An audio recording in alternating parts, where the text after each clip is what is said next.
अनूपपुर जिले के जैतहरी में सीटू ने अनुविभागीय अधिकारी को प्रधानमंत्री के नाम ज्ञापन सौंपा। उन्होंने मांग की है कि मेजर वेयर पावर प्लांट अनूपपुर जिले के मजदूरों के साथ सौतेला व्यवहार बंद करे। बाहर से आने वाले कर्मचारियों और मजदूरों को अच्छा खासा वेतन दिया जाता है और स्थानीय लोगों के मानदेय में बंधुओं मजदूरों जैसा वेतन के व्यवहार को बंद करे। भू अर्जन के समय किए गए वादे को निभाया जाए। सीटू का कहना है कि अगर मांगे पूरी नहीं होती हैं तो 15 दिन के अंदर यूनियन उग्र आंदोलन करने पर विवश हो जाएगी, जिसकी पूरी जिम्मेदारी शासन प्रशासन की होगी। सर जैसे ये है इसमें कि जो कंपनी हम लोग के साथ शोषण कर रही थी, 10 साल तक वहाँ काम करवाई और बिना कोई गलती की वजह से निकाल के हम लोग को बाहर कर दिया काम। गलती कोई नहीं बोले कोई छटनी कर रहे हैं, हमको यहाँ कंपनी में काम ही नहीं है आप लोग। सर शुरुआत पे हम लोग का 3,000 से शुरू किया। 3,000 कितने घंटे के? 8 घंटे का। 8 घंटे का। तो आपने पूछा नहीं कि ये 3,000 8 घंटे का किस हिसाब से दे रहे हैं आप?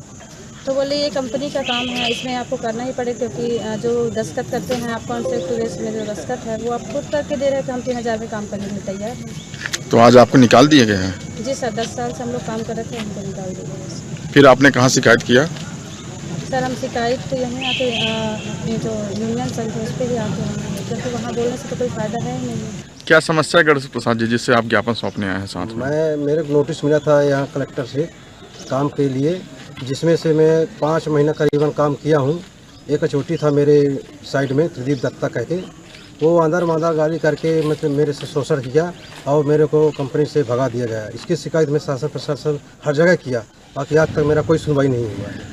उल्टा मुझसे माफ़ी मेरे से बोले कि माफ़ीनामा लिख के दो तो ड्यूटी ज्वाइन करोगे, अन्यथा बाहर निकाल दिया जाएगा। तो कौन कह रहा है आपसे कि माफ़ी मांगिए फिर हम ड्यूटी? त्रिदीप दत्ता बोला, गौरव पाठक भी बोला, खटाना भी बोला।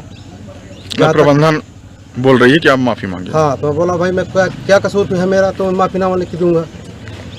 कि मैं माफ़ीनामा लिख के नहीं दिया, इन लोग मेरा पंचिंग बंद कर दिए और प्लांट से बाहर कर दिए कि आपको जहाँ जाना है जाओ, कुछ नहीं होने वाला, शासन प्रशासन हमारे जेब में है। देखिए, इसके संबंध में हमने जो है 18 तारीख को ही अपनी मांग पत्र पेश कर दिया था और अल्टीमेटली जो है मांग पत्र पेश किया था कि यदि इन बिंदुओं पर हमारी मांगों पर विचार नहीं किया गया तो 30 सितंबर से हम लोग अनिश्चितकालीन धरना प्रदर्शन पर जाएंगे। लेकिन अनुविभागीय अधिकारी ने 28 तारीख को हमसे बात की और बोला कि आप आइए, और चर्चा वार्ता के ही माध्यम से हम लोग अल्टीमेटली जो है आज चर्चा वार्ता हुआ है कि यदि हमारा मांगों को शांतिपूर्वक ढंग से अगर नहीं सुलझाया गया तो 16 अक्टूबर से हम सोन नदी में बने बैराज पहुंच मार्ग पर धरना प्रदर्शन करने के लिए बाध्य होंगे। वहीं इस पर अधिक जानकारी के लिए हमारे साथ अनूपपुर से संवाददाता ओमकार सिंह जुड़ चुके हैं। ओमकार, बताइए, जैसा कि हम देख रहे हैं कि इनके द्वारा आरोप लगाया जा रहा है कि उनके साथ अच्छा व्यवहार नहीं किया जाता है, जो स्थानीय लोग हैं उनको अच्छा से वेतन नहीं दिया जाता है, बल्कि बाहर से जो लोग आते हैं उनको ज्यादा तवज्जो दिया जाता है। ओमकार जी, पूरा मामला क्या है? नितेश जी, मैं आपको ये बताना देना चाहता हूँ कि सीटू में प्रभावित खातेदारों के लिए कई प्रकार से प्रबंधन से भी बात करने की भरपूर कोशिश की है और प्रशासन से भी भरपूर कोशिश की गई है। लेकिन भू अधिग्रहण करते समय जब मेजर वेयर पावर प्लांट की नींव डाली जा रही थी, उससे पहले भू अर्जन किया गया था। अनूपपुर क्षेत्र वासियों को कई वादे किए गए थे, पुनर्वास नीति का भी लाभ दिलाने का वादा किया गया था, लेकिन उन्होंने पुनर्वास नीति जो लाभ देना है उस वादा खिलाफी करने में प्रबंधन आमदा हो चुकी है और किसी प्रकार की जो है योजना है, चाहे रोजगार है चाहे बेरोजगारी भत्ता है, कोई भी उन्हें उपलब्ध नहीं कराया जा रहा है। यहाँ तक कि बार बार ये कह दिया जा रहा है आप कोर्ट चले जाइए।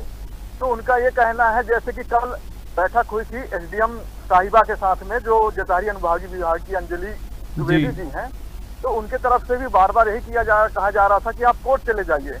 हमें प्रबंधन ने कुछ और बताया है और उन्होंने कहा कि हम मांग पूरी करेंगे, लेकिन आज तक दिनांक तक मांगे जो है ग्रामीणों की, प्रभावित खातेदारों की, जिनकी भूमि अधिग्रहित कर ली गई है, और वो प्रभावित खातेदार आज भी प्रभावित खातेदार हैं जिनको कोई भी लाभ किसी प्रकार का नहीं मिल पा रहा है। एक तरफ से अगर ये देखा जाए तो सिर्फ छलावे के मात्र के अलावा कुछ भी हासिल नहीं हो पाया है आज तक प्रभावित खातेदारों को। जी, तो ये लोग क्या चाह रहे हैं? जो स्थानीय मजदूर है वहाँ पे, वो लोग क्या चाह रहे हैं?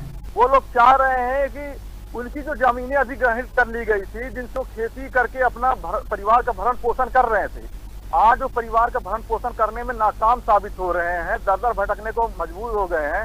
उन्हें नौकरी भी रखा जा रहा है, तो जो बाहर से मजदूर कर्मचारी आते हैं उन्हें अच्छा खासा बेसिक दिया जाता है। जैसे एक कल्फा बाबू की बात कर रहे हैं जो उन्होंने दिखाया था, उन्हें 26,000 बेसिक दिया गया था 2022 में, और उनका बना था 52,000। जो यहाँ के सुपरवाइजर रखे गए थे उन्हें 11,000 में उपचा दिया जा रहा था। एक तरह से सरासर। और दूसरी तरफ ये भी आरोप लग रहे थे, कल बातचीत में पता चला कि गालियां प्रताड़ितना भी भावना की जाती है, उनकी कोई सुनवाई नहीं होती, न उन्हें नौकरी दी जाती है, नौकरी देने के नाम पे छलावा होता है, न गेट पास दिया जाता है, न आई कार्ड दिया जाता है, न किसी प्रकार का स्वास्थ्य सेवा दिया जाता है। कुल मिला के कहें तो वादा खिलाफी की जा रही है। उसके खिलाफ सीटू और ग्रामीण जो है उग्र आंदोलन करने के लिए विवश हो रहे हैं।